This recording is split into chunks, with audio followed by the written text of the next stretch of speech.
Welcome back to Winners and Losers, the show that looks at the highs and the lows from around world football this weekend. Chris Hamill is in the hot seat in his hot and sexy velour tracksuit number just for you at home. We're starting with the talking point. Should United drop David De Gea? Oh, it's a bloody contentious one, isn't it? Let's address this question and the result at the same time, because yesterday's game against Chelsea saw Champions League football, or ambitions to become a Champions League club, once more slip through Manchester United's fingers, potentially, probably condemning them to another season in the Europa League. And this was despite a really good first half, or at least first 30-minute showing. There was intent, there was purpose, there was pace, there was crisp passing movements, but ultimately you drew 1-1 and Chelsea were in the ascendancy by the time the game was wrapping up. But you're going to touch upon that in a second. But this didn't, in the opening exchanges, look like a United side that had lost 4-0 to Everton, that had lost 2-1 to Wolves, and everything that Ole Gunnar Solskjaer's men did well was typified by Romelu Lukaku in this period. Little wry smile on Joe's face because his performance maybe did tail off. He did register the most sprints in the entire game, the Belgian. His first touch. Although after that third one, he did appear absolutely shagged, didn't he? Yes. Completely knackered, blowing, which is a different conversation entirely, which I'm sure you will pick up later on. But United's left-hand side for that first 25 to 35 minutes looked bloody good. Luke Shaw stealing in on the 11th minute to register his 4th assist of the season. By far his best creative numbers of his career so far, supplying Juan Mata, the nicest man in football, his 5th goal involvement in 15 starts. And I tweeted this out as well, you are so reliant on his movement in the box, because Romelu Lukaku, as productive as he was in first half of this game, almost a flat-out refusal to be in that 6-yard area, to be in those goal-scoring positions. I'm not sure if he's trying to rebuild his confidence by being the creator, but wasn't taking up goal-scoring positions, was he? And at this point, you were flying. You know, Romelu Lukaku was screaming his head off after he scored the goal. United was showing passion, they were showing precision, but then bloody hell. David De Gea, four-time Fans Player of the Year, his 3rd error in 4 performances, which is as many as the previous 123. He is going through an absolutely torrid time. That is an understatement at this point. So he's actually failed to keep a clean sheet in 9 Premier League games, his longest run of Premier League games without said shutout. But saying that, United have only kept 2 clean sheets at home over the course of the season, which is the worst in the division. Let that sink in. That's worse than Fulham. Okay, would you drop him? Would I drop him? Absolutely not. I think you lose David De Gea at this point if you drop him.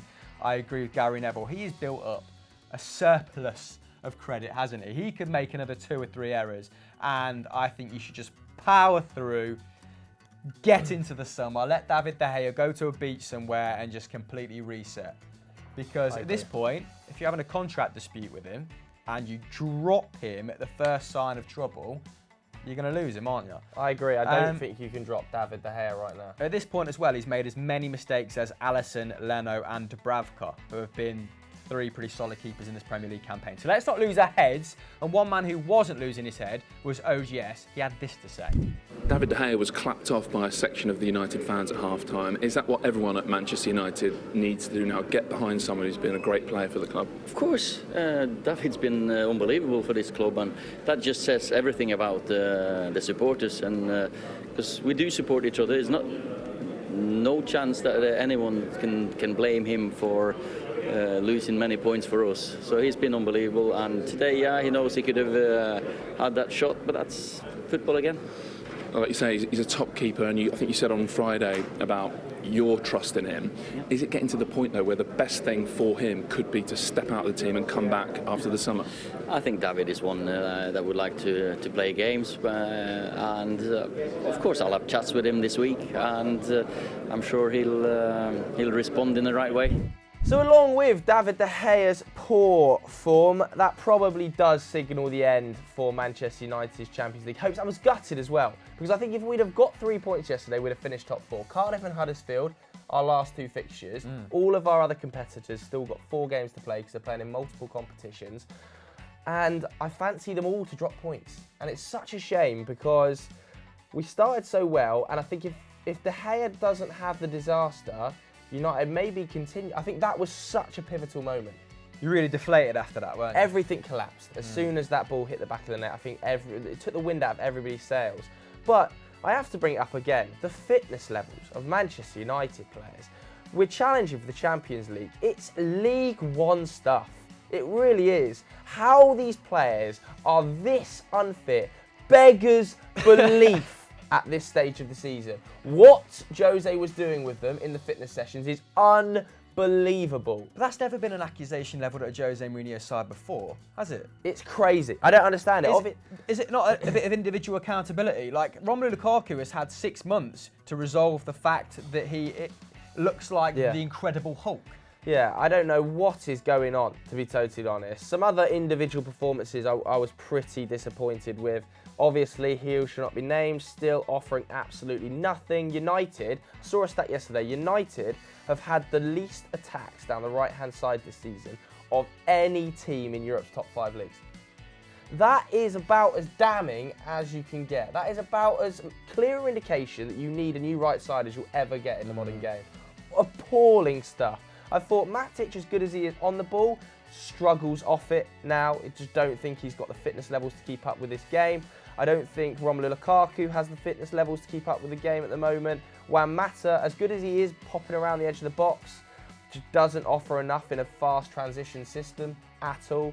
I thought Eric Bailly, I mean, you know, not as bad as the Chuckle Brothers, but equally so rash. Just to clarify, Chuckle Brothers, Smalling and Jones. Yeah, just okay. incredibly rash.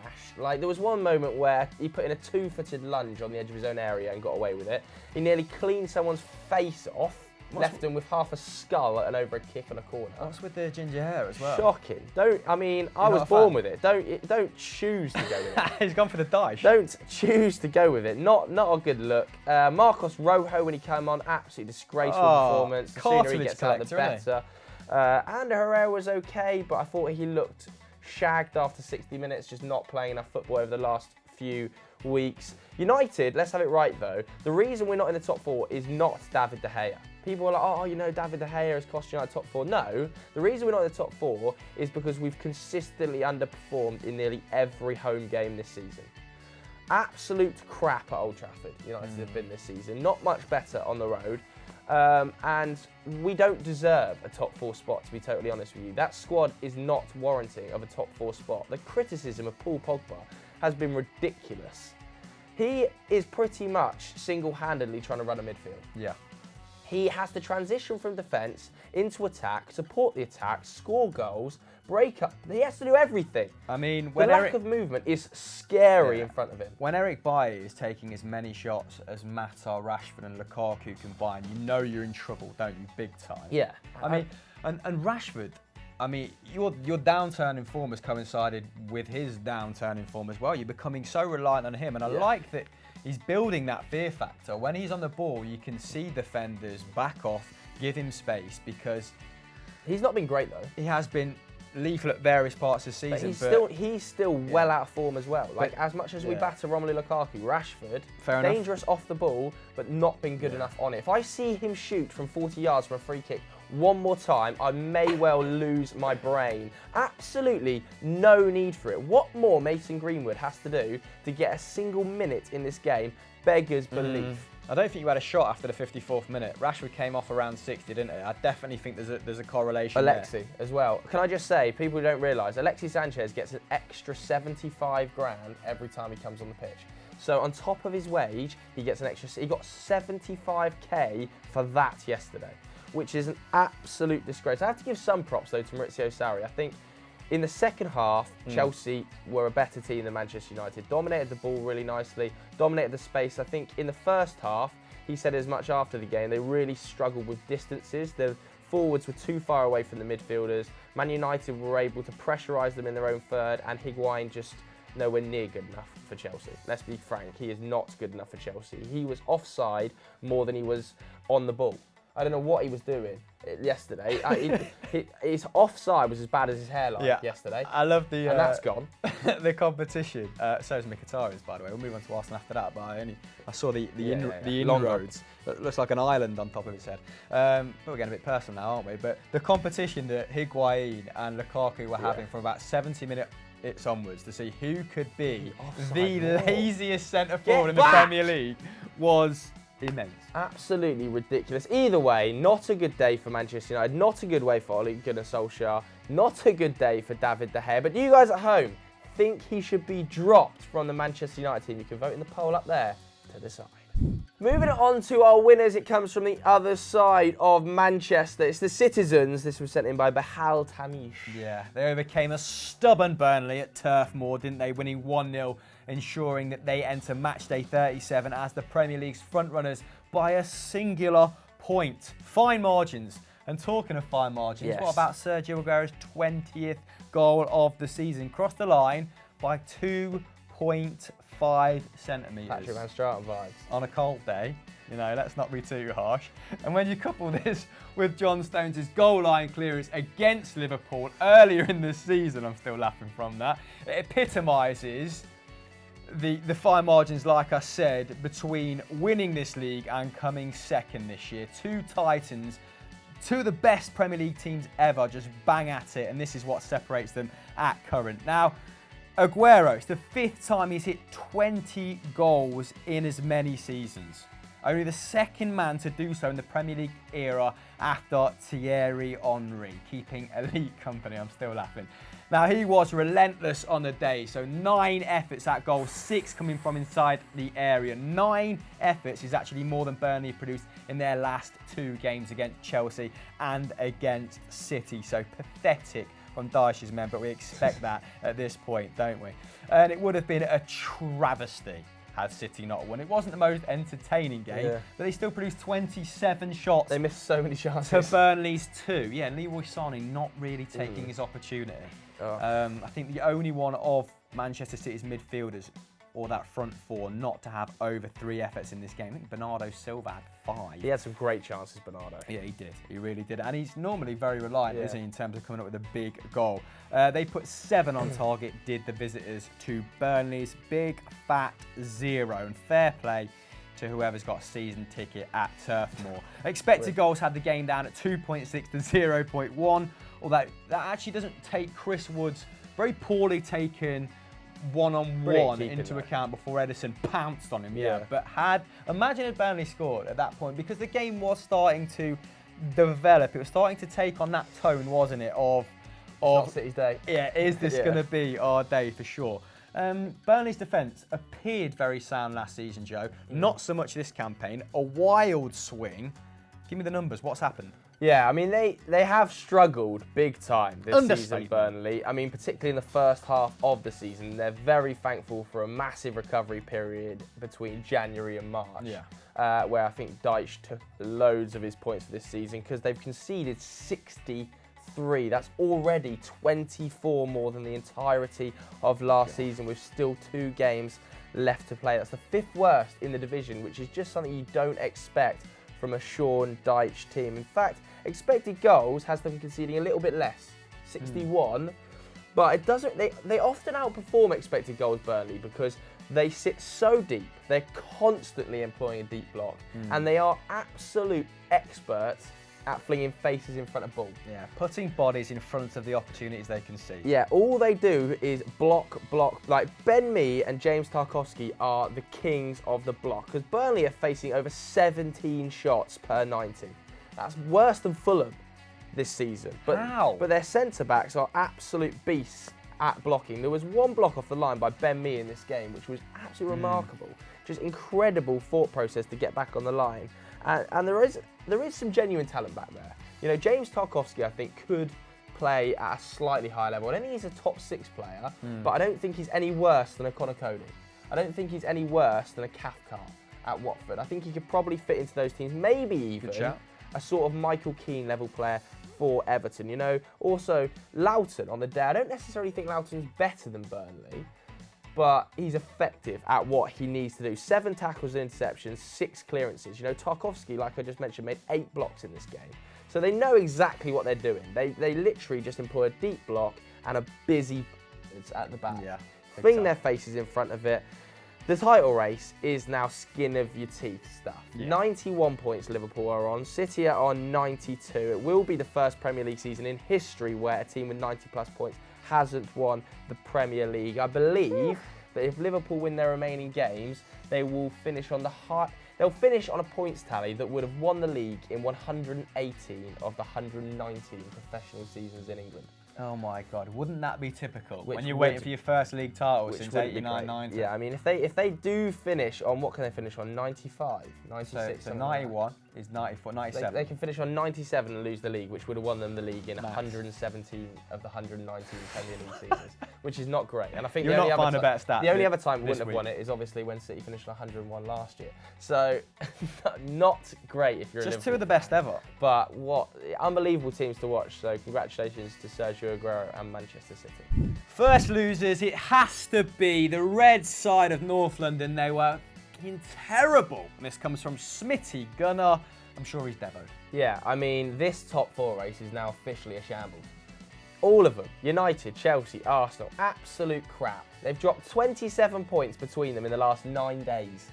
City and Liverpool have dropped 33 points between them all season. Hounding. Absolutely embarrassing. And Arsenal were embarrassing against Leicester. They were battered 3-0 by the Foxes. Obviously, the Maitland-Niles controversial red card in the first half didn't help. Was it that controversial?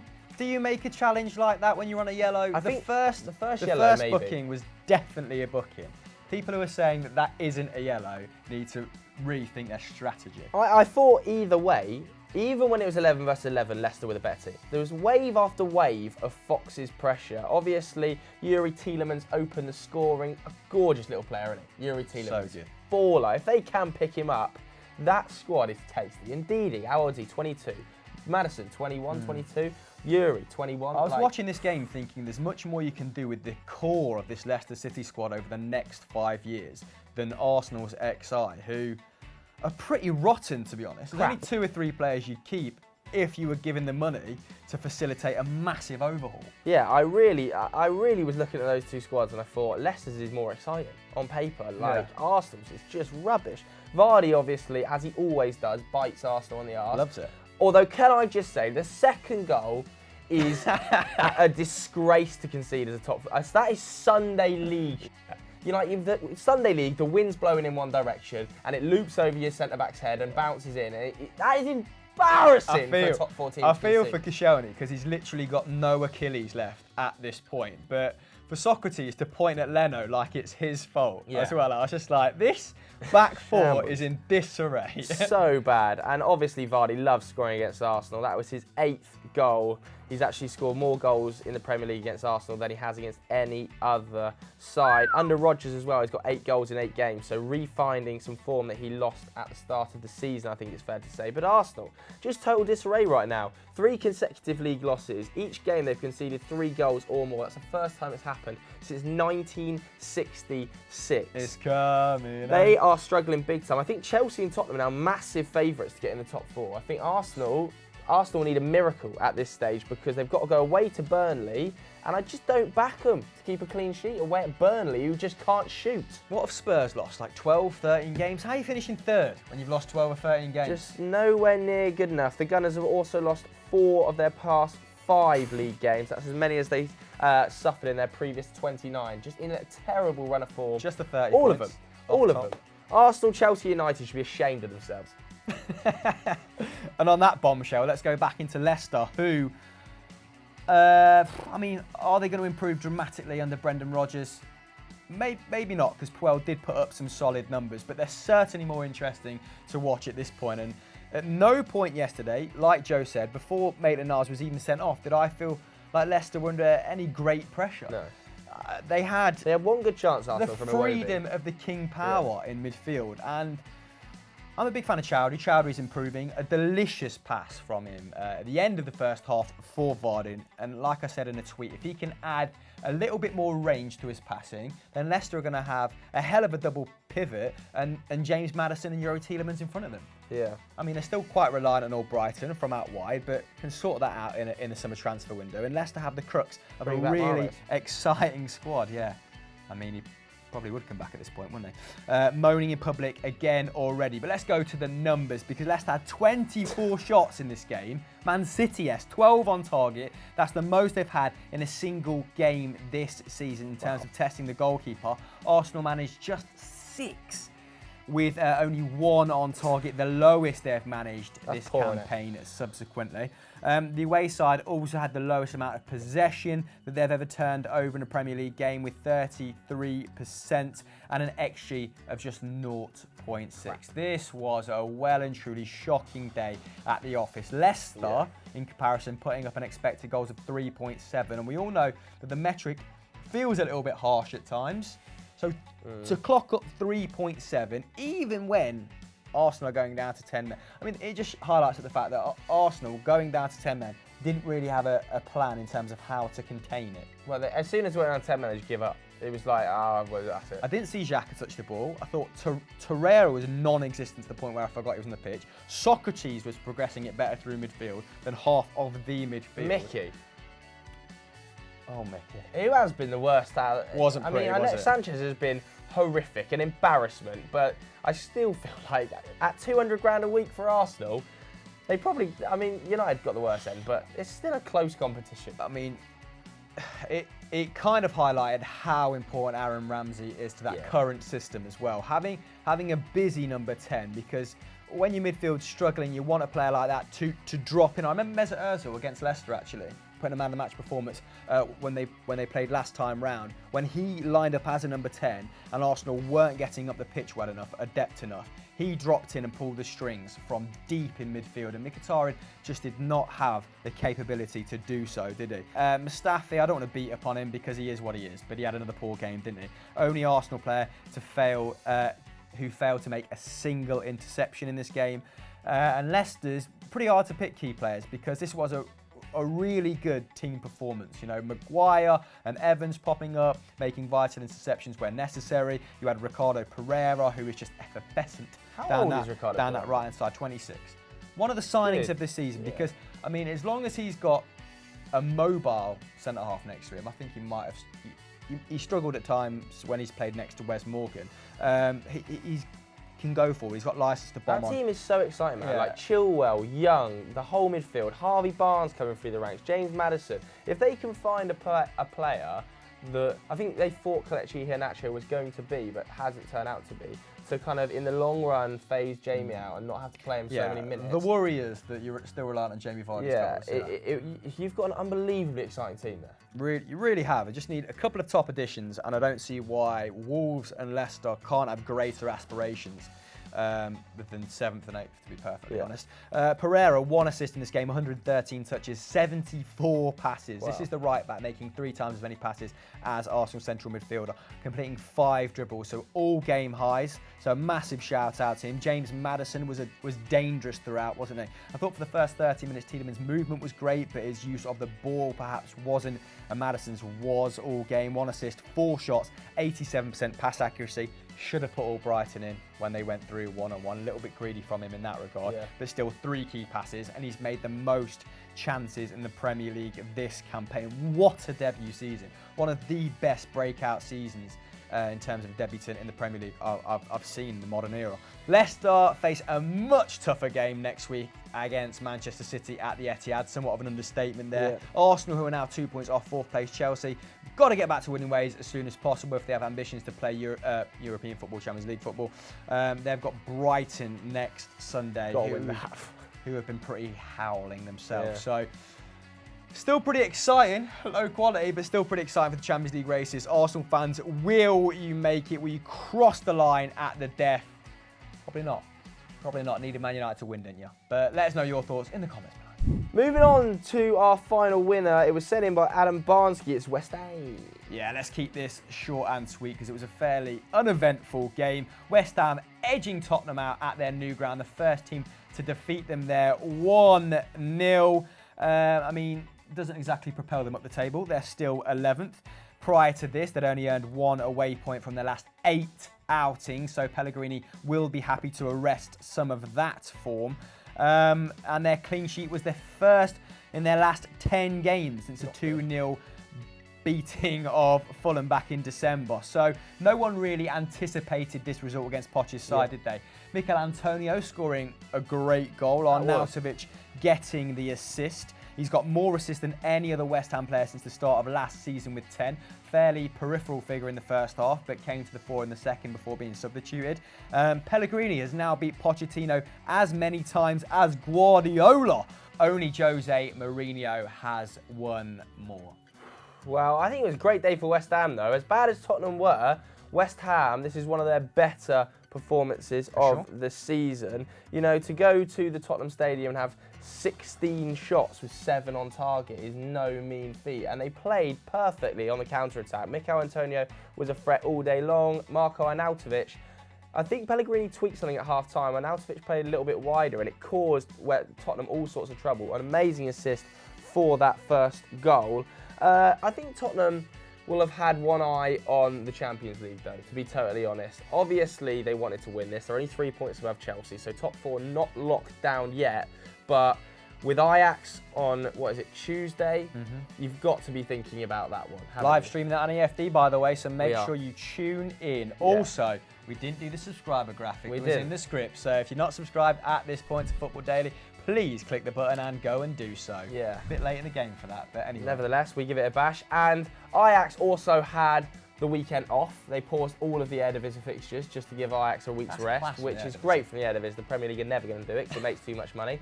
So Tottenham now have 3 days to rest, are shattered probably after a pretty awful result and a pretty awful performance. Don't have much confidence, but you know, supporting English teams in Europe since 2008 when we were last good. Yeah, probably. United then, wasn't it? So, was that the end of that section? Yeah, class. Our last loser comes from Knox in 1997, and the Bluebirds have come crashing down against relegation for the Fulham. What happened very quickly, because this is perhaps the most boring section of the script. Yeah, not a good day. In fact, a terrible day for Cardiff City. 1-0. I think that probably all but confirms their relegation from the Premier League. It was a cagey affair as well. The first half was so bad. So bad. 1 shot on target apiece in 45 minutes of football. Wow. Pretty much summing up how crap these two sides are. Then there was a long delay. Obviously, Dennis Odoi sadly getting kicked in the head, stretched it off. He is actually okay, so don't worry about him. But the second half, much better.